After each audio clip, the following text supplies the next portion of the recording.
باللہ من الشیطان الرجیم بسم اللہ الرحمن الرحیم۔ یہ حدیث مسند احمد بن حنبل سے ہے۔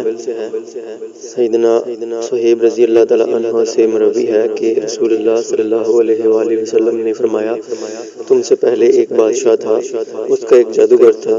جب وہ جادوگر بوڑھا ہوا تو اس نے بادشاہ سے کہا، میں اب عمر رسیدہ ہو گیا ہوں اور میری موت کا وقت آ چکا ہے، لہٰذا مجھے کوئی خادم دو تاکہ میں اس کو جادو کا علم سکھا سکوں۔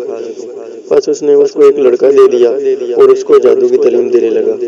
جادوگر اور بادشاہ کے درمیان ایک پادری تھا جو اس کے رستے میں رہتا تھا۔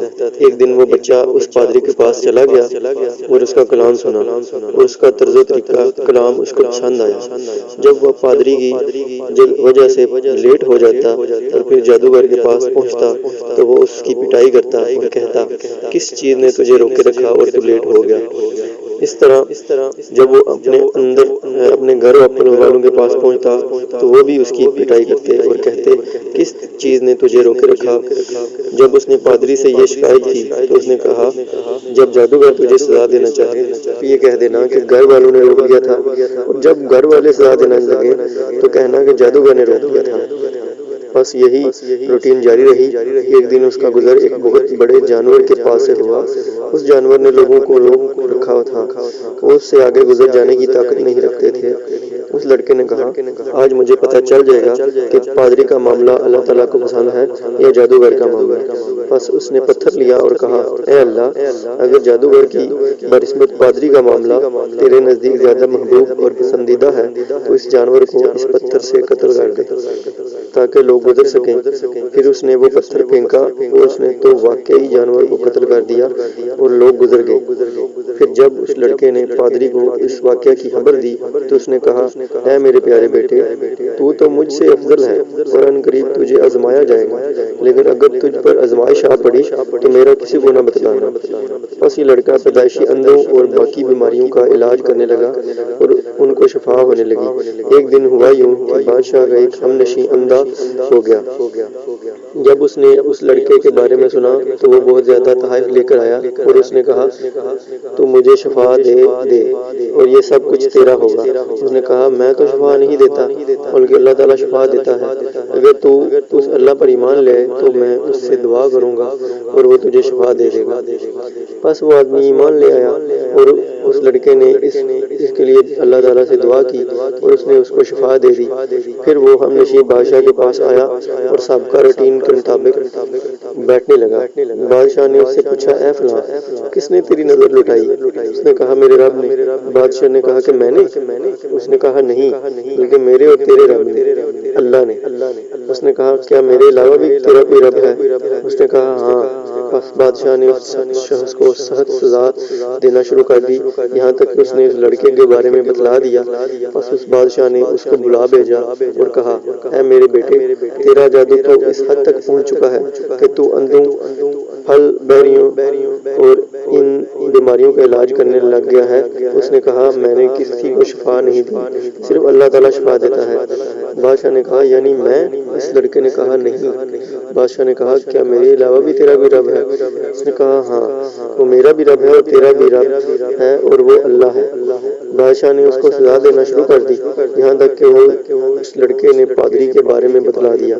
بس اس پادری کو لایا گیا۔ بادشاہ نے اس سے کہا، اپنے دین سے پلٹ جا، لیکن اس نے انکار کیا۔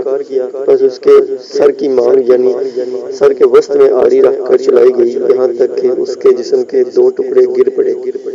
پھر بادشاہ نے سابق بندے سے کہا، تو اپنے دین سے مرتد ہو جا، لیکن اس نے بھی انکار کر دیا۔ بس اس کے سر کے وسط میں بھی آری رکھ کر چلائی گئی اور اس کے وجود کے 2 ٹکڑے زمین پر گر پڑے۔ پھر بادشاہ نے لڑکے سے کہا، تو اپنے دین سے پلٹ جا، لیکن اس نے انکار کر دیا۔